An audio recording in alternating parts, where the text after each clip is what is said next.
Урматтуу агайын туугандар, бүгүн кыргыз эли кадырлап сыйлаган көрүнүктүү советтик партиялык жана коомдук ишмер Корчебек Акназаров агабызды акыркы сапарга узатып, кабыргабыз кайышып турган мезгил.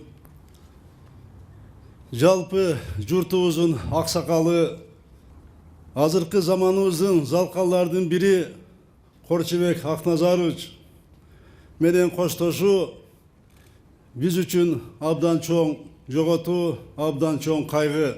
Бул жаратылыштын мыйзамы ушундай, муну билип турсак дагы убакыты келгенде баарыбыз тең бул дүйнө менен коштошуп, аркы дүйнөгө кетерибизди билип турсак дагы бул дүйнөдө Кудайдан башка түбөлүктүү эч нерсе жок экенин билип турсак дагы, ушундай улуу кишилер, залкар кишилер элге, журтка, мамлекетке эбегейсиз зор салым кошуп кызмат кылган кишилер кетип атса кайгырбай койбойт экенсиң, кайгырат экенсиң.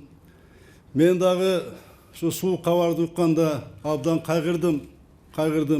Мен үчүн дегенде мен дагы аксакалыбызды өзгөчө сыйлачумун. Сиздердин атыңыздардан бүгүн кайгырып турган, ушул жерге келе албай, мүмкүнчүлүгү болбой, бирок аксакалыбызды билип, жерде Кыргызстандын булун бурчунда кайгырып турган баардык кыргызстандын атынан, жеке өзүмдүн атымдан аксакалыбыздын уул кыздарына, неберелерине, туугандарына, жакындарына терең кайгыруу менен көңүл айтам. Сабыр этиңиздер, кайрат кылыңыздар. Агабыздын, маркумдун бейишин Кудайым берсин. Аксакалыбыз өзүнүн өмүрүн ушу өлкөбүздүн, кыргыз элине ак кызмат кылуу менен арнап ошону өттү. Таза жашоонун, адамгерчиликтин эң бийик үлгүсүн жана мекенге кандай кызмат кылуу экенин үлгүсүн мына көрсөтүп кетти. Чыныгы жаратмандыкты мына көрсөтүп кетти. Улуу ата мекендик согушка да катышып, ошол согушта, ошол майданда акыркы күнгө чейин болуп, биздин жаркын келечеги үчүн дагы ошол майданда акырына чейин кызмат өтөдү.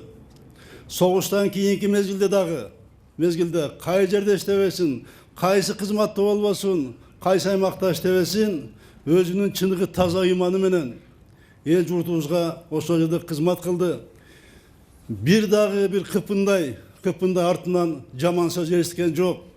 Мына мен кыдырып жүрдүм, бул иштеген жерлерде билген адамдар аксакалыбыз жөнүндө абдан бийик, жакшы сөздөрдү мына айтып жүрүштү. Аксакалыбыз өзүнүн чыныгы кажыбас эмгеги менен сый урматтын эң бийик чокусуна эмгеги менен жетти. Кайсы райондо иштебесин, кайсы аймакта иштебесин, ошол райондордун, аймактардын экономикалык өсүшү, социалдык жана маданий өсүшү мына кескин түрдө ошого жетип атты. Ушул аксакалыбыздын эмгеги эл тарабынан дагы, мамлекет тарабынан дагы татыктуу сыйга жетти. Мына социалисттик эмгектин баатыры деген наамды 44 жаштан алыш, 2 Ленин ордени, Октябрь ордени, 2 Кызыл Туу ордени, ардак белгиси уктуңуздар азыр. Бир канча медаль, башка сыйлыктардын ээси болуп, мына ошону сыйлыкка жетишти. Мына ошол жерде советтик партиялык кызматта иштеген мен көп адамдарды, үзөңгүлөштөрүн, аксакал тарбиялеген окуучуларын мына көрүп турам, жакшы билесиздер. Совет доорунда райком партиянын биринчи секретары, социалист эмгектин баатыры болуп иштеген. Бул бир эле Кыргызстанда эмес, Советтер Союзунун аймагында бул сейрек кездешчү окуя. Анда билесиздер, алчу башкармалар, чарбанын жетекчилери, чарбада, талашчылыкта, мал чарбалык иштегендер, өнөр жайда иштеген, өндүрүштө иштегендер көп алчу. Коммунисттик партиянын биринчи секретары, социалдык эмгектин баатыры ушундай жогорку даражадагы бийик сыйлыктарды алыш бул сейрек көздөшү. Ушул өзү айтып турат, биздин аксакалыбыздын өзүнүн ошол мезгилдеги жасаган эмгеги, кылган иштери. Анан эми аксакалыбыз буйруса биздин жаштар үчүн дагы өрнөк болот. Айрыкча азыркы мен баш болуп иштеп жаткан мамлекеттик муниципалдык кызматкерлерге, жетекчилерге биздин аксакалыбыздын баскан жолу бул сабак болуш керек. Аксакалыбыз чыныгы өзүнүн эмгеги менен мына элибиздин эсинде, өзүнүн жасаган иши менен элибиздин эсинде мына түбөлүк сакталып калат. Аксакалыбыз эч качан өзүнүн бай тажрыйбасы менен мына бөлүшпөй койгон жок. Бардыгы менен бөлүшүп атты. Өзүнүн насааттарын айтып атты. Мына мен бир мисалга токтолуп кетейин. 7 май күнү 18-жылы Улуу Ата мекенди согуштагы жеңүү күнү менен куттуктап барып үйүнө бата салайын деп алдына бардым. Барсам дастарконду жайып, нукура кыргыздын дастарконун жайып, мен эстедим ошо сулуу эжебизден калган дастаркон экен деп. Ошону жайып мен тосуп алды, чогуу отуруп сүйлөштүк. Анан аягында бардыгын чыгарып коюп, менин бир эки сөзүм бар деп мен алып калды. Алып калып, мен ойлодум, аксакал ушу жеке бир иш айтат го, жеке иштери бар го деп. Жок, андай болгон жок, мен адаштым. Аксакал ошол жерге мага ошол бай тажрыйбасы менен бөлүшүп, насаатын айтып, ошол иштеген жерлерди Чаткал, Актала, Жумгал, Кошкор, Талас бүт аймак боюнча өзүнүн ойлорун бөлүштү. Өзүнүн өмүрүндөгү басып өткөн тажрыйбасы менен, мындай азыркы айтканда өз программасы менен айтып мага бөлүшүп, айтып берди ошол жерде.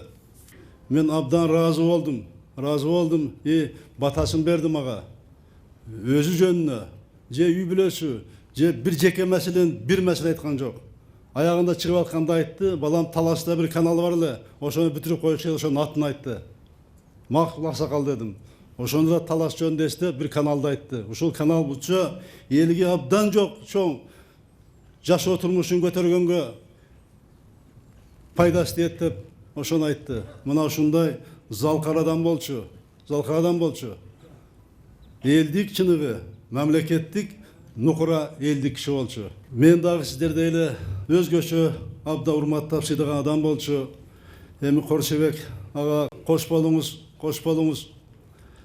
Сиз журттун алдындагы милдетиңизди, ыйык парзыңызды абийирлик менен аткардыңыз, ашыгы менен аткардыңыз.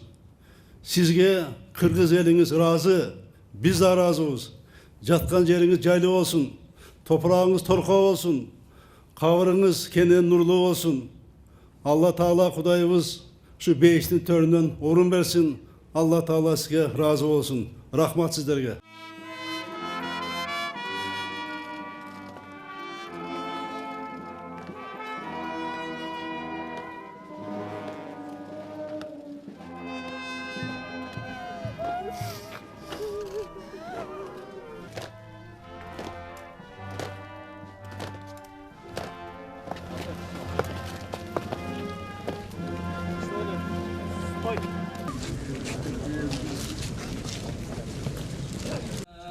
أيها الذين آمنوا استعينوا بالصبر والصلاة إن الله يا مولانا إنك أنت التواب الرحيم اللهم قل عن القرآن الكريم صواب پیغمبر محمد مصطفى صلى الله عليه وسلم دنورنا ушул дүйнөдөн өтүп кеткен жалпы мусулмандардын катарына барып кошулган акмаздар улуу Корчебек атамдын армагына багыштадык. اللهم ربنا آتنا في الدنيا حسنة وفي الآخرة حسنة وقنا عذاب النار برحمتك يا أرحم الراحمين.